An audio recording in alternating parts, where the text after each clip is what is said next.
3200 0530 y como te decíamos al principio, vamos a hablar de un tema que generó una tensión muy fuerte el fin de semana en el gobierno. Tenía que ver con una declaración, no de un grupo kirchnerista. Bueno, habría que ver, ¿no? Porque digamos con la idea de la JP Morgan, JP Morgan hizo una recomendación a sus inversores y hizo temblar a la dentadura de Conan. ¿Cómo vendría a ser esto? Y recordemos que fue la misma gente que en el año 2018 hizo exactamente lo mismo. Pero perdóname, tuvo que sacar a Conan. Tuvo que sacar a mostrar al perro. Sí, pero escuchaba ahí, leía en Twitter, X, que decían, bueno, ahora con esto vamos a estar todos hablando una semana. Del perro. Mientras detrás pasan 3.000 decretos, y es cierto, ¿no? Así que mejor hablemos de otra cosa, hablemos de nuestra agenda. Dale. Y para mí se viene el frío, la nieve, y a mí me da hambre, mucha hambre, siempre. A mí me gusta mucho cocinar. ¿Ustedes cocinan? Sí, señor. ¿Sí? Por supuesto. ¿Improvisan o hacen recetas? ¿Qué? Yo tomo recetas y después hago mi propia aventura. Bien. Es un, no voy a ir por ahí, voy a poner esto otro. Ok, o sea, vas viendo Sobre con lo todo que tenés. si dicen que hay que ponerle cilantro, porque yo es o nada o le pongo demasiado y todo tiene gusto a cilantro, entonces cilantro ya no entra en mi cocina. Bien. ¿Y el resto? Yo cocino poco Y nada. y mal, Ok. en general. Bueno, ok. Pero mucha galletita con cosas arriba. Muy bien, la Bueno, picada, la el famosa próximo picada. lunes. Picadas, exacto. El próximo lunes podríamos traer unas galletitas. Pensé que horneabas galletitas. Con paté. No, no me prendo el horno ni de casualidad. Bueno, ¿por qué pregunto esto? Porque si bien es cierto que la mayoría de los y las economistas tienden a hacer uso y abuso también de metáforas de las ciencias físicas, ¿no? A la hora de hacer sus análisis, ¿Lo dicen decís por lo de pedo de buzo? Por lo pedo de ciencias uso, físicas? el equilibrio del mercado, hablan de la inflación inercial, la elasticidad de la demanda. Qué lindo. También de las matemáticas, hablan de la trayectoria en B corta, del crecimiento exponencial, el punto de inflexión del PBI. La flotación entre bandas. ¿Siempre para qué? Para darle un halo de cientificidad a su métier. Pero también es cierto que en esta práctica, me hago cargo de lo que voy a decir, cleptómana, los y las economistas también suelen hacer uso de metáforas culinarias, ¿no? Te dicen que hay que tentar a los inversionistas, que no hay que recalentar la economía, que hay que aflojar con la maquinita y que hay que seguir recetas económicas para lograr el desarrollo. Claro. ¿No? Claro, hay recetas para hacer un buen budín. ¿Por qué no vas a hacer ese budín? A ver, Gil, mandril. Un budín de brotes verdes, por ejemplo. Por ejemplo. Pero tal es la receta que hay un camino. Según los mercados, Jorge, Manuel, Sí. Matías, John, Paul, Marcat, vos sos un stand alone, o sea, sos un paria, estás ahí solo cuando sos un mercado totalmente marginal. Podría ser Venezuela, podría ser Irán, podría ser Rusia. Si vas siguiendo las recetas que te establece el establishment, valga la redundancia, pasas a ser una economía de periferia, es decir, estás lejos pero estás mirando al centro. Si seguís haciendo los deberes, pasás a ser una economía emergente. ¿Para qué? Para eventualmente llegar a la economía de mercado, la economía desarrollada. ¿Vieron que dicen que uno envejece cuando pierde la capacidad de asombro? Bueno, yo a veces, cuando leo estas pelotudeces, me siento un pibe. Gracias a los economistas. Nada que ver los mogul. No, el azúcar no tuvo nada que ver en esto. Ahora bien, cuando uno sigue una receta de YouTube o una receta del Gourmet, yo me acuerdo que miraba, ¿se acuerdan el cable? Claro, sí, por supuesto, Gourmet.com, saludo a Narda Lépez. Por lo general, uno puede ver el proceso de la mano del cocinero, de la cocinera, desde el cual gradualmente va de un compendio de ingredientes hacia un plato final. Es lo que decía recién Juli, una torta. Vos tenés ganas de algo dulce porque ya comiste. Uno puede ver ahí en la televisión al chef agarrando los ingredientes, trabajando la harina, los huevos, la leche, el azúcar, y hace una torta espectacular. Queda ahí en el televidente, en el espectador, seguir los mismos pasos y alcanzar el resultado. Bueno, caso contrario, eso habla mal de vos, que sos un atolondrado. No sabes cocinar. Que no manejaste la temperatura del horno, que usaste una harina 3 ceros cuando era 4 ceros, ¿no? Pero a mí lo que me llama la atención es que los economistas no vivencian ese mismo proceso. Uno cuando escucha a los economistas repitiendo desde el púlpito de consultor, del saber y de la supuesta expertise cuál es la receta a seguir, uno nunca los ve haciendo la torta. Ellos te dicen que saben hacer la torta. Ellos no hacen la torta, ellos se la llevan. Ellos se la llevan o trabajan para el que se la lleva, que es el que les paga. Para alguna porción. Para el almacenero, ¿no? En nuestro caso nacional, la receta harto conocida, pero que también aplica para todo el sur global, es la receta del neoliberalismo. Ajustar. Ajustar, desregular la economía, abrir el mercado local, fomentar la tan mentada inversión externa. Cosas que aburren, lamentablemente. Yo ya tengo 39 años y yo siento que esto ya lo viví 74 veces en mi vida, ¿no? Eso que sos joven. Y seguís alquilando. Y seguís te odio. Porque tenía azúcar en la sangre, estaba feliz. Y pensando un poco en lo que pasó en estos días, me fui un poco a 2016. Primer año flamante del gobierno de Mauricio Macri, de Cambiemos, a un documento interno, pero que circuló por las redes y a los que cualquier eternauta puede tener acceso, en el cual se buscaba resaltarle a los inversores extranjeros las fortalezas del país. El documento, quizá lo recuerden, se titulaba Argentina, o Argentina, Land of Opportunities. Claro, que era en su momento el ministro de Economía que había citado que la Argentina estaba desendeudada. Muy bien. Usted hizo los deberes, ya no es un mercado standalone. Era el que era el DTN. Duhovne. Estaba escrito en un inglés. Periodista. Un periodista. Loco, no metieron un ministro de Economía. Yo no me meto en política. Estaba escrito en inglés, además, porque evidentemente... Podés llegar a ser ministro de Economía. Dame tiempo. Y mucha azúcar. Bueno, entonces... Bueno, obviamente ese documento lo que mostraba es una Argentina fantástica. Baja desocupación, menor desigualdad social de la región, la clase media más robusta de todo el continente, instituciones sólidas, una infraestructura bien desarrollada. Todavía no teníamos 3 copas, pero casi que te lo metían ahí, ¿no?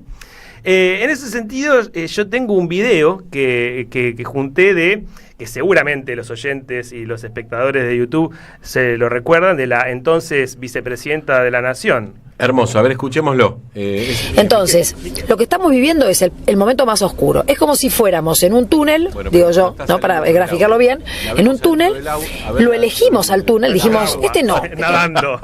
Mira, ahí se ve la burbuja. La del final del túnel. La del final del túnel, seguramente. La luz que viene harto conocida, ¿no? Diciendo que estamos mal. Pero hay una luz al final del túnel. Pero hay una luz. Y a mí lo que me divierte mucho de esa entrevista que le hacen en el auto es que Michetti dice... pero en un momento determinado del túnel uno se empieza a ahogar y uno empieza a dudar. Metimos. Ahí está, mira. Pensando que realmente por vamos a llegar al camino que queremos llegar. Resulta que vamos en el túnel y negro, todo oscuro, te empieza a agarrar la claustrofobia, te empiezas a preguntar, pero iremos bien, no iremos bien. Este es este momento. El segundo semestre es el momento en el cual aparece la luz del túnel, allá lejos, pero vos seguís en el túnel. Qué increíble, le dieron un curso, le explicaron que tenía que decir eso y está reconvencida. Hay que ver en cuál semestre de un año entra, ¿no? Pero llega. Pregunta, Nico, dice, la voz era del túnel. La voz, digo, la luz. La luz. La luz, ¿cómo que era del túnel? La luz del túnel, porque ella... Es la luz al final del túnel, que salís del túnel. Que ella no la veía, la luz, pero ella confiaba. Para mí lo que dijo Juli recién es fundamental. Yo le creo a Michetti. Ella ella cree en eso. Yo digo, en su torpeza... demuestra cierta humanidad. Ella realmente confiaba en que ese era el camino, y cuando el periodista le hace la pregunta y ella avanza en esa alegoría fantasmal, ella está convencida de eso. Y lo mismo está convencido, creo yo, es parte de este gobierno, otra parte se entienden que son sus negocios, y para eso también tenemos un recorte de un video, en este caso del actual presidente de la Nación, antes de ser presidente, durante la campaña en el programa de Fantino. A ver, escuchémoslo. Esos 50.000 millones de dólares me darían 10.000 millones de dólares cash. ¿Quién te los daría? Una institución financiera internacional de las más importantes del mundo. Mírame, ¿ya lo tenés al OK? ¿Vos querés que te muestre el celular? ¿Estarían dispuestos a apostar a Argentina? ¿Y a vos qué te parece? Escúchame una cosa. A ver, los títulos de Argentina cotizan en torno al 20%. Sri Lanka acaba de defoltear. ¿Sabes a cuánto cotizan? entre el 40 y el 50%. Quiere decir que vos ponés la guita ahí, ¿sí? Y con solo que alguien quiera hacer las reformas y que quiera pensar, digo, que 2 más 2 es 4, o sea, ninguna locura. Valdrían por lo menos el doble. Pero, vos te das cuenta que es un hit and run donde ganaste 100%, ¿no? Que todos los... ¿Qué está diciendo este hombre? Varias cosas, dice. Una de las primeras cosas que yo quiero enfocar es esta idea de no hay que hacer matemática, hay que seguir la receta. 2 más 2 es 2 más 2 es 4. 4. Más o menos hay que hacer las cosas bien. Claro. En el interín nombra Sri Lanka. Yo creo sinceramente ¿De qué que está no, hablando este hombre? que no lo puede señalar en el mapa. Sri Lanka. ¿Dónde está, boludo? No lo Sí, sabe dice buscar. una cosa así. No sé por qué lo nombra, pero a mí me interesa mucho detenerme en esta idea de la receta. Porque detrás de esa receta está la esperanza de la lluvia de inversiones, ¿no?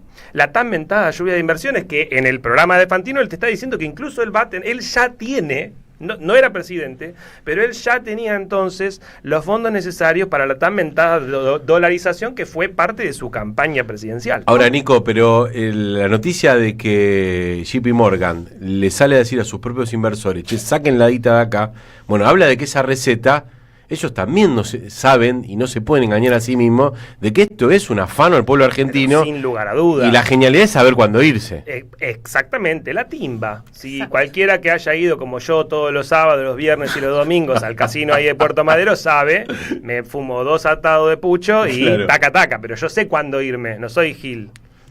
Pero volviendo a lo de la lluvia de inversiones, fíjate que ese dinero que el presidente, entonces candidato, decía que iban a venir y que ya estaba, no vino.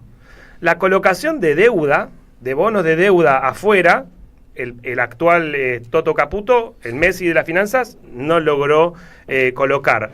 Fondos de inversión, ¿se acuerdan? El Templeton, BlackRock, incluso las famosas Levac, que el Messi de las finanzas sí logró hacer venir y colocar durante la gestión anterior, tampoco vinieron. Y el JP Morgan, nos enteramos el fin de semana que ya está haciendo una recomendación a quienes están en su cartera de, muchachos, hagan las valijas. Ahora, la pregunta es, en todo caso, estos fondos de inversión que hicieron el lío en el 2018, ¿aprendieron? ¿Por qué no vinieron ahora? ¿No? Es muy interesante escucharlo a Zayat, que en estos días lo que estuvo diciendo es que no es que aprendieron, sino que ya saben que quien se presenta como el prestamista de última instancia es el Fondo Monetario Internacional. Y otra vez nos lo va a salvar. Porque ¿a dónde fue la plata que le dio entonces Trump vía el Fondo Monetario Internacional a Macri? No fue a la República Argentina, no fue infraestructura, sino que terminó en los mismos fondos de siempre. En ese contexto también es muy importante resaltar algo que estuvo señalando Cristina Fernández desde su departamento, que es la tremenda sangría de dólares. Es decir, no vienen los prometidos y los que están se van. Viajes al exterior, deuda, ¿no? Se está pagando los intereses de deuda, las multinacionales están remitiendo dividendos y achican carteras, Mercedes-Benz, Toyota, Santander, el HSBC, Falabella. Entre abril y mayo se fugaron casi el 44% de los 12.000 millones del Fondo Monetario Internacional. No es chiste esto. Ahora, ¿cómo logró entonces, para ir cerrando, el gobierno llegar a este momento sin todos esos dólares? Bueno, en primer lugar, lo que hicieron fue devaluar, ni bien asumieron la presidencia, para dar rentabilidad al complejo agroexportador. Esos dólares entonces entraron vía liquidaciones porque fue un gran beneficio que le dio a ese sector. Una devaluación histórica. Pues sí, horrible. 117. Muy, dicha por el propio presidente, más allá de la que se les pedía, sí, ¿no? El overshooting. El blanqueo que fue muy importante. Más de 20.000 millones de mucha dólares. Guita eso. Mucha plata. 20.000 millones de dólares más vía Fondo Monetario Internacional. Pero vos fíjate que no les alcanza y ya te están pidiendo la del colchón. ¿Por qué? Entonces la pregunta acá es, ¿falló la ejecución o falló la receta? Bueno. No, el plan es perfecto. El plan es perfecto, claramente, ya lo sabíamos. Basta ir a Jaureche, como él mismo explica y se cansa de explicar sobre cómo los países industriales dicen que el proteccionismo está mal, una vez que ellos ya lograron una industrialización y entonces la competencia los beneficia. Y yo acá quiero cerrar con lo siguiente. Es cierto, estamos todos de acuerdo en que no hay crecimiento sin inversión. Pero la inversión externa, siempre, en todo lugar y en todo momento, siguió lineamientos geopolíticos, y esto lo sabe cualquier persona que abra un libro de historia. Basta pensar y mirar, señalar cuáles son las economías, no emergentes, sino las economías industrializadas, y cómo llegaron hacia ahí.